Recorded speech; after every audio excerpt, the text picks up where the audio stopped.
Hello. नमस्कार साथियों। तो स्वागत है आपका फिर से एक बार इस ऑनलाइन यूट्यूब प्लेटफॉर्म पर। चलिए, तो आज मैं आपके लिए लेके आया हूँ एक और शानदार क्लास जो आपके एग्जाम के पॉइंट ऑफ व्यू से सेट की गई। दोस्तों, यहाँ से जितने भी एग्जामिनर प्रश्न पूछेगा तो आपको मोस्ट ऑफ यहाँ से एक प्रश्न देखने को जरूर मिलेगा। साथियों, तो आज की इस शानदार क्लास की शुरुआत करने से पहले आप इस वीडियो लेक्चर को लाइक कर दीजिए। साथ में आप आपके दोस्तों के साथ शेयर कर दीजिए, जिससे आने वाले जितने भी इम्पोर्टेंट वीडियो लेक्चर हैं उसकी सारी नोटिफिकेशन आप तक पहुंच सके। तो आप इस चैनल को सब्सक्राइब भी कर लीजिए। ठीक है दोस्तों, देखिए, आज की इस शानदार क्लास की शुरुआत करने से पहले हम एक शानदार थॉट जो आपके दिमाग में रहना चाहिए, एक पॉजिटिव विचार जो आपकी तैयारी को मजबूत बनाएगा, साथ में आपके मन को शांत रखेगा और कंटिन्यू मेहनत करने में काम आएगा। दोस्तों, जो था अच्छा था, जो है बेहतर है, जो होगा बेहतरीन होगा, क्योंकि प्रभु ने जो आपके लिए सोचा है वो बहुत अच्छा सोचा है। और जो बच्चे मेहनत कर रहे हैं उनको निश्चित है एक दिन रिजल्ट जरूर ही बहुत ही अच्छा प्राप्त होगा। पर शर्त ये है कि उसे बहुत ही ईमानदारी से मेहनत करनी है, कंटिन्यू मेहनत करनी है, कंटिन्यू आपके नोट्स रिवीजन में लाने हैं। नोट्स रिवीजन के साथ में आप प्रॉपर एमसीक्यू सॉल्व कीजिए। जहां पर भी आपकी नेगेटिव मार्किंग आ रही है उस टॉपिक को आप रिवीजन में लाइए, थोड़ा उसे डिटेल में पढ़िए और बार बार आप थोड़ी को रिवाइज करते रहिए और अपने टेस्ट के साथ में अपने आकलन को नापते चलिए और जो गलतियां हैं उन्हें सुधारते चलिए। बाकी निश्चित है जितनी मेहनत आप ईमानदारी से करोगे, निश्चित है एक दिन आपको सफलता बहुत ही जल्दी मिलेगी। ठीक है दोस्तों, तो आज की इस शानदार क्लास में देखिए आप, यहाँ हम पढ़ेंगे आज सिजोफ्रेनिया स्पेक्ट्रम डिसऑर्डर के ओवरव्यू के बारे में। ठीक है, हम जनरली शॉर्ट टाइम में हम सिजोफ्रेनिया को टर्म क्या है इसके बारे में आप जानेंगे। यहाँ पर आप देखेंगे सिजोफ्रेनिया स्पेक्ट्रम ये डिसऑर्डर है क्या, इसकी हम जानकारी मैं आपको बताता हूँ और आप इसके नोट्स बना लीजिए। नोट्स बनाने के बाद आप इसे 2 से 3 बार रिवीजन में लाइए, तो आपके दिमाग में रहेंगी चीजें और 100% आप यहाँ से एक प्रश्न सोल्व कर पाएंगे। देखिए दोस्तों, यहाँ पर हम बात करें सिजोफ्रेनिया स्पेक्ट्रम, एक ये ग्रुप ऑफ डिसऑर्डर होता है। सिजोफ्रेनिया की हम टर्म की बात करें तो ग्रुप ऑफ डिसऑर्डर, यहाँ पर कई डिसऑर्डर एक पेशेंट में रहते हैं और उसमें अलग अलग सिम्टम अलग अलग टाइम पर दिखाई देते हैं। ठीक है दोस्तों, तो यहाँ पर हम सबसे पहले फेज की बात करें कि सिजोफ्रेनिया के कौन सी फेज होती है। तो इसकी यहाँ पर 4 फेज है: प्री मॉर्बिड, प्रोडर्मोड्रोमल, सिजोफ्रेनिया और रेसिडुअल। यहाँ पर आपकी 4 फेज है। तो देखिए हम एक एक करके सबकी बात कर लेते हैं। तो यहाँ पर हम बात करें प्री मॉर्बिड की, तो इस अवस्था में अगर आपको कोई पेशेंट सिजोफ्रेनिया से ग्रसित है तो आप उसे किस प्रकार से जांचेंगे कि यह पेशेंट सिजोफ्रेनिया का है।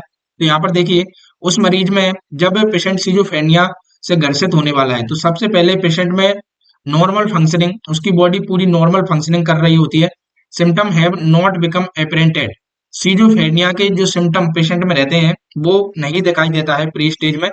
यहाँ पर हम बात करें प्रोड्रोमल स्टेज में, तो यहाँ पर हम बात करें, देखिए यहाँ पर patient more tempered form the disorder, disorder होने की ओर अग्रसर रहता है। Can be month to year the disorder to become obvious, यहाँ पर पेशेंट को कंडीशन सीरियस होने में उसे 1 महीने से लेके कई साल लग जाते हैं।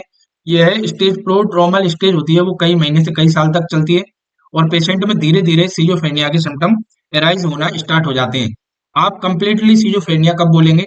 जब पेशेंट में पॉजिटिव पॉजिटिव सिम्टम आ जाएंगे, are noticeable, positive symptom patient में देखने को मिलेंगे और उनसे वह ग्रसित हो जाएगा और पेशेंट अलग अलग प्रतिक्रियाएं यहाँ पर शो कर रहा होगा। यहाँ पर हम पढ़ेंगे कौन से सिम्टम है जिनसे आप आइडेंटिफाई कर पाएंगे कि सिजोफ्रेनिया टर्म कंडीशन क्या है। साइकेट्रिक का ये बहुत ही मेन इंपोर्टेंट टॉपिक है और यहाँ से प्रश्न 100% आपको एग्जाम में देखने को मिलता है।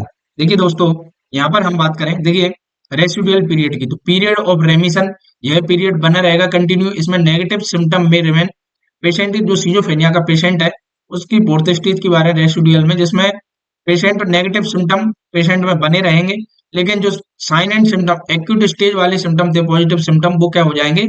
चले जाएंगे पेशेंट में। ये पेशेंट देख में कंटिन्यूअस नहीं देखने को मिलेंगे एक अवस्था में आके। ठीक है दोस्तों, तो यहाँ पर हम पॉजिटिव और नेगेटिव सिम्टम की बात कर लेते हैं। तो पेशेंट में कौन से सिम्टम अराइज होंगे, पॉजिटिव सिम्टम कौन से होते हैं और नेगेटिव सिम्टम कौन से होते हैं। यहाँ पर हम बात करें पेशेंट में डिल्यूजन पेशेंट में देखने को मिलेगा। पेशेंट को कंडीशन रहेगी वो भ्रमित हो जाता है, चीजों को कुछ भी समझ लेता है। ठीक है, पेशेंट में एंजाइटी देखने को मिलेगी, एल्यूसिनेशन पेशेंट में देखने को मिलेगा ऑडिटरी मोस्ट कॉमन, यहाँ से एग्जामिनर प्रश्न पूछेगा, उसे ऑडिटरी डिसऑर्डर सबसे इंपॉर्टेंट देगा, उसे कुछ अलग अलग चीजें सुनाई देंगी, ऑडिटरी डिसफंक्शन हो जाएगा। सिजोफ्रेनिया का मोस्ट इंपोर्टेंट पॉजिटिव सिम्टम है जो एग्जामिनर यहाँ से प्रश्न पूछेगा।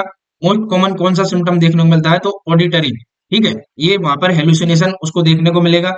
जम्बल्ड स्पीच हो जाएगा पेशेंट का, डिसऑर्गेनाइज्ड बिहेवियर देखने को मिलेगा, उसका अलग तरीके का बिहेवियर देखने को मिलेगा, ठीक है। नेगेटिव सिम्टम की हम बात करें तो यहाँ पर आप बात करेंगे फ्लैटेंड और ब्लैंड इफेक्ट पेशेंट में देखने को मिलेंगे, लैक ऑफ एनर्जी पेशेंट में देखने को मिलेगी, रिड्यूस स्पीच, कम बोलेगा वो, ठीक है, या ज्यादा बोलेगा, ये condition. Most common negative symptom evolution, lack of motivation, patient बिल्कुल लैक ऑफ मोटिवेट हो जाएगा, उसे बिल्कुल किसी भी चीज में मन नहीं लगेगा, निराश होता रहेगा, और मरीज को लगेगा कि मैं कुछ नहीं कर सकता। तो ऐसे प्रकार के नेगेटिव सिम्टम उसमें देखने को मिलेंगे। एन होडिया, इसमें हम बात करें नॉट केपेबल ऑफ फीलिंग्स और प्लेजर, उसे क्या अच्छा है क्या बुरा है ये भी चीज वो समझ नहीं पा रहा है। तो इस प्रकार के ग्रुप ऑफ सिम्टम आपके सीजोफ्रेनिया वाले पेशेंट में देखने को मिलना है। लैक ऑफ सोशल इंटरेक्शन, और सोशल चीजों से दूर भागेगा, कुछ भी प्रोग्राम में पार्टिसिपेट नहीं करेगा, कोई भी क्लास में नहीं जाएगा, मतलब ग्रुप में नहीं जाएगा, खेलने कूदने नहीं जाएगा, और उनसे दूर भागने की कोशिश करेगा। तो इस प्रकार के पॉजिटिव और नेगेटिव सिम्टम आपको सीजोफ्रेनिया वाले पेशेंट में देखने को मिलेंगे। यहाँ पर हम बात करते हैं पॉसिबल कॉजेज कि सीजोफ्रेनिया होता कैसे है। जैसे तो इसका एग्जैक्ट कॉज पता नहीं है, फिर भी यहाँ पर अगर आपकी बॉडी में न्यूरोट्रांसमीटर इंक्रीज हो जाए, जैसे कि डोपामिन का लेवल आपके शरीर में बढ़ गया है, एलिसिट सब्सटेंस जैसे कि आप एलडीएस, और एक एग्जामिनर यहाँ से प्रश्न पूछता है मारिजुआना, यह एक नशीला सब्सटेंस है, नशीला पौधा है, जिसका एलडीएस मारिजुआना का आप लंबे समय तक ये कोई पेशेंट सेवन करता है तो उसमें सीजोफ्रेनिया के सिम्टम देखने को मिलेंगे, या सीजोफ्रेनिया से वो ग्रसित हो सकता है। इन्वायरमेंटल कोज जैसे कि malnutrition, toxins, virus during pregnancy, तो इसके दौरान भी पेशेंट को सीजोफ्रेनिया हो सकता है। जेनेटिक्स भी, अगर पेशेंट में आपके फैमिली में जेनेटिक्स हिस्ट्री है तो आपको संतान में भी आपको यह हेलुसिनेशन कंडीशन देखने को मिल सकती है। तो इस प्रकार के कॉजेज सीजोफ्रेनिया डिसऑर्डर कोज कर सकते हैं। तो दोस्तों अब हम बात करते हैं ट्रीटमेंट की, कि जो पेशेंट है सीजोफ्रेनिया का किस प्रकार से आप उसे ट्रीट कर सकते हैं, किस प्रकार से हम उसे ठीक कर सकते हैं। मेडिकेशन की बात करें तो पेशेंट को एंटी साइकोटिक मेडिसिन चलती है, जो साइकेट्रिक डॉक्टर रहते हैं वो प्रिस्क्राइब करते हैं।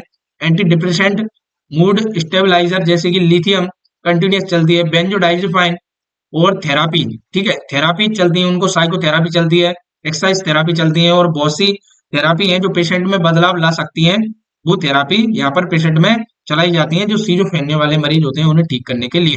यहाँ पर हम बात करें मेनली, जो मैंने प्रश्न बताए आपको वो आपने नोट कर लिए होंगे। बाकी नर्सिंग की जो मेन भूमिका रहती है वो आपको विशेष ध्यान रखनी है। Try to establish trust with the client, patient के साथ हमेशा विश्वास बनाए रखें, उसे झूठा वादा नहीं करना है, कोई फॉल्स आपको वादा नहीं करना है, कोई भी चीजें उसे बातों में नहीं आनी है और ना ही उनकी बातें माननी है। एनकरेज कॉम्प्लियंस विद मेडिकेशन, उसको दवाइयां प्रॉपर देनी है। प्रमोट सेल्फ केयर, वो सेल्फ केयर कर सके खुद की, उसको लिए उसे प्रमोट करेंगे। Encourage group activity, group activities में वो भाग ले जिससे उसका मन विचलित ना हो और वो अच्छी चीजों की ओर जाए, और उसके दिमाग में लैक ऑफ मोटिवेशन चल रहा है, लैक ऑफ एनर्जी है, तो ये सारी चीजें उसकी रिकवर हो सके। ऑफर थेराप्यूटिक कम्युनिकेशन, वो ग्रुप में बैठ के बातें करें, अच्छी बातें करें, उससे बोलेंगे, आप उसे समझाएंगे, ठीक है। हाउ टू एड्रेस एल्यूसिनेशन, देखिए पेशेंट को साथ हमेशा आपको ऐसी चीज बिल्कुल नहीं करनी है जो पेशेंट को बुरी लगे। देखिए डोंट एड्रेस द हेलुसिनेशन, ठीक है। Example, I don't see spider on the ball but I see the skirt, तो वो ऐसी चीजें, ठीक है, एग्जांपल के थ्रू हम समझ रहे हैं, ठीक है। तो हेलुसिनेशन वाली चीजें उसके सामने नहीं रखनी है जिससे वो हेलुसिनेट हो जाए, और उसे समझा देना है। बी कंपनसेट रहना है उसके साथ। Bring the conversation lack of to reality, ठीक है, उसके साथ आप बातें करेंगे और उसे समझाएंगे कि आप रियलिटी में आइए, ठीक है, और उसे समझाएंगे आप, ठीक है। नर्स हैं आप, आपकी भूमिका है।